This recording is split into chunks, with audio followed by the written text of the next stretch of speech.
Good morning प्यारे बच्चों, welcome to my channel.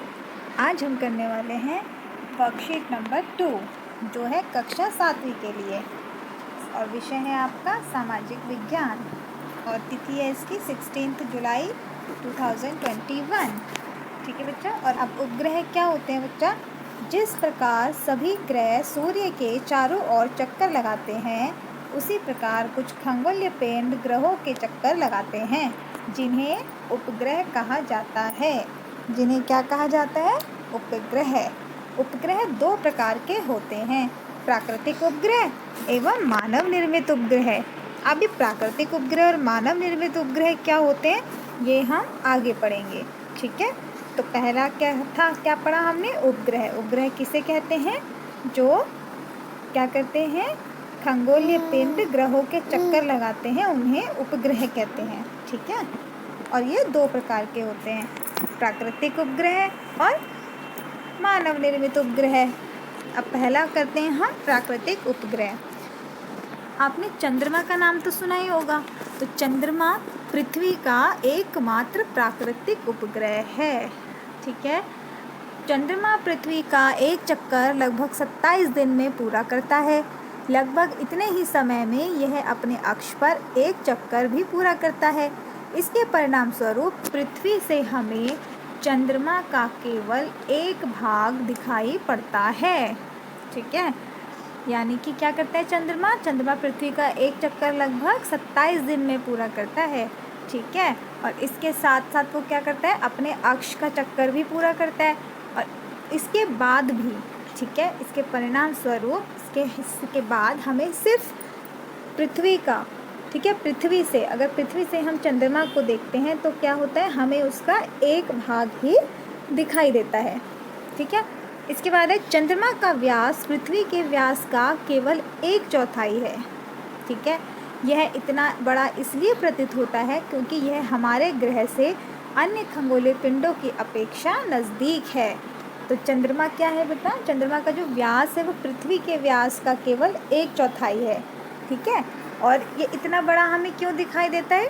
क्योंकि ये सभी खगोलीय पिंडों में क्या है? हमारे पृथ्वी से पास है। ठीक है, इसके बाद चंद्रमा पर ना तो जल है और ना ही वायु है। इसकी सतह पर पर्वत, मैदान एवं गड्ढे हैं। तो जो चंद्रमा है, चंद्रमा में ना तो कोई जल है और ना ही वायु है। तो उसकी जो सतह है, जो उसकी जो पूरी जो चंद्रमा है, ठीक है, उसकी सतह पर सिर्फ पर्वत, मैदान और गड्ढे हैं। ठीक है, उसके बाद है चंद्रमा का अपना कोई प्रकाश नहीं है, यह सूर्य के प्रकाश से प्रकाशित होता है। तो क्या होता है चंद्रमा? चंद्रमा सिर्फ सूर्य के प्रकाश से प्रकाशित होता है, चंद्रमा का अपना कोई प्रकाश नहीं होता। ठीक है, अब बच्चा हम ये कर लेते हैं कि दिए हुए चित्र में सूर्य, पृथ्वी और चंद्रमा को नामांकित करो। ठीक है, अब हमें इसमें बताना है, हमें चित्र दिया गया है, हमें इसमें बताना है सूर्य कौन सा है, चंद्रमा कौन सा है और पृथ्वी कौन सी है। ठीक है, तो सूर्य कौन सा है? ये जो तपता हुआ है ये हमारा है सूर्य। ठीक है, ये हमारा सूर्य हो गया। और हमारी पृथ्वी है, कैसे पता चलेगा आपको पृथ्वी है? क्योंकि पृथ्वी का हमने लास्ट में पढ़ा था कि पृथ्वी का जो आधा भाग है वो कितना है? नीला है, जो पानी से ढका हुआ है। ठीक है, और जो ये छोटा है ये क्या है? हमारा चंद्रमा।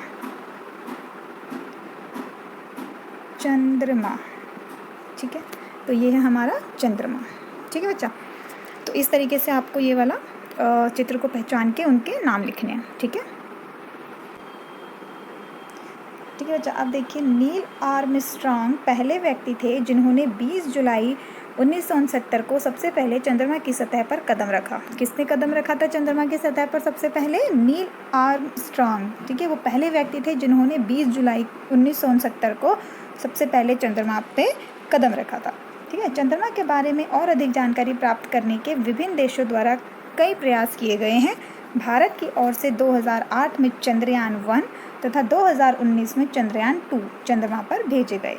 ठीक है, तो जो विभिन्न देश हैं वो हर बार कहीं ना प्रयास करते रहते हैं कि चंद्रमा पर के बारे में और अधिक जानकारी प्राप्त करें, तो इसलिए वो इसके लिए कई प्रयास करते हैं। ठीक है, तो भारत की तरफ से भी ऐसे बहुत से प्रयास किए गए हैं जिसमें से कि 2008 में पहले चंद्रयान 1 भेजा गया था, उसके बाद 2019 में चंद्रयान 2 भेजा गया। ठीक है, आपने अनुभव किया होगा कि चंद्रमा अलग अलग समय पर अलग आकार तथा अलग स्थितियों में दिखाई पड़ता है। जिस रात आकाश में पूरा चंद्रमा दिखाई देता है उसे पूर्ण चंद्रमा वाली रात या पूर्णिमा कहा जाता है। ठीक है, या वो रात कौन सी होती है? पूर्णिमा होती है। आकाश में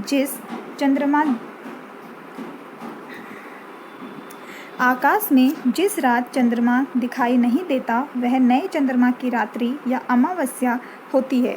ठीक है, तो क्या होता है, जिस दिन आकाश में हमें पूर्ण चंद्रमा दिखाई देता है उसे हम कहते हैं पूर्णिमा या पूर्ण चंद्रमा वाली रात। ठीक है, और चंद्रमा जिस दिन हमें नहीं दिखाई देता उस दिन हम कहते हैं उसे अमावस्या या नए चंद्रमा की रात्रि। ठीक है, अब आपको क्या करना है कि दिए हुए स्थान में रात के आकाश में चंद्रमा की विभिन्न कलाओं का चित्र बनाओ।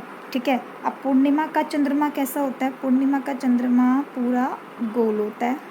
ठीक है, आज के चंद्रमा की स्थिति, आपको चंद्रमा की स्थिति देखनी है, उसके बाद आपको बताना है कि पूरा है, गोल है या आधा है। ठीक है, ऐसे जिस तरीके का भी चंद्रमा होगा आपको उस तरीके की यहाँ पे उसकी पिक्चर बनानी है। ठीक है, अमावस्या का चंद्रमा, अमावस्या में चंद्रमा आता है। ठीक है, तो आपको देखना है, अगर आया है तो आपको बनाना है, नहीं आया है तो नहीं बनाना है। अमावस्या में चंद्रमा नहीं आता है। ठीक है, अब कर लेते हैं हम एक गतिविधि 1। जुलाई के महीने में किस तारीख को पूर्णिमा है और किस तारीख को अमावस्या है, यह आपको पता लगाना है और अपनी कॉपी में लिखना है। ठीक है, ये आप खुद पता लगाएंगे कि जुलाई का महीना जो चल रहा है इसमें कब पूर्णिमा थी या है और कब अमावस्या थी या है। ठीक है, तो ये आपको खुद करना है। ठीक है, अब इसके बाद हम कर लेते हैं मानव निर्मित उपग्रह। तो हमने अभी क्या किया था? प्राकृतिक। ठीक है, हमने किया था प्राकृतिक उपग्रह। चंद्रमा क्या है? हमारा प्राकृतिक उपग्रह है। ठीक है, तो अब हम करेंगे मानव निर्मित उपग्रह। मानव निर्मित उपग्रह क्या होता है बच्चा? मानव निर्मित उपग्रह कृत्रिम उपग्रह कहलाते हैं। ठीक है, ये वैज्ञानिकों द्वारा बनाए जाते हैं। इन्हें रॉकेट के द्वारा अंतरिक्ष में भेजा जाता है एवं पृथ्वी की कक्षा में स्थापित कर दिया जाता है। ठीक है, इनकी सहायता से हमें ब्रह्मांड के बारे में जानकारी मिलती है। इन्हीं की सहायता से हम संचार माध्यमों, GPS और टेलीविज़न का इस्तेमाल कर पाते हैं। ठीक है, अंतरिक्ष में उपस्थित कुछ भारतीय उपग्रह कौन से हैं? जैसे इनसेट है, IRS है, एंड्रसेट है, इत्यादि हैं। ठीक है, तो क्या है, मानव निर्मित उपग्रह क्या होते हैं? इन्हें वैज्ञानिकों द्वारा बनाया जाता है और फिर रॉकेट के द्वारा इन्हें अंतरिक्ष में भेजा जाता है, जो पृथ्वी की कक्षा में स्थापित किया जाता है। ठीक है, तो इनकी सहायता से क्या होता है, हमें ब्रह्मांड के बारे में जानकारी मिलती है और यहाँ तक कि जो भी हमारे दूरसंचार हैं, टेलीविज़न है और उसके अलावा जो हमारे रेडियो, ये सब चलते हैं। ठीक है, तो ये सब किससे चलते हैं? जो हम ये कृत्रिम उपग्रह होते हैं। ठीक है, और क्या होता है, जो अंतरिक्ष में उपस्थित अभी कुछ भारतीय उपग्रह हैं जैसे इनसेट, IRS और एंड्रसेट, ये आपको याद करना है कि अंतरिक्ष में उपस्थित जो भारतीय उपग्रह कौन से होते हैं? इनसेट होता है, IRS होता है और एंड्रसेट होता है। ठीक है बच्चा, अब देख लेते हैं हम गतिविधि 2। गतिविधि 2 में क्या करना है आपको? दैनिक जीवन में और कहाँ कहाँ कृत्रिम उपग्रहों की सहायता ली जाती है पता लगाएं।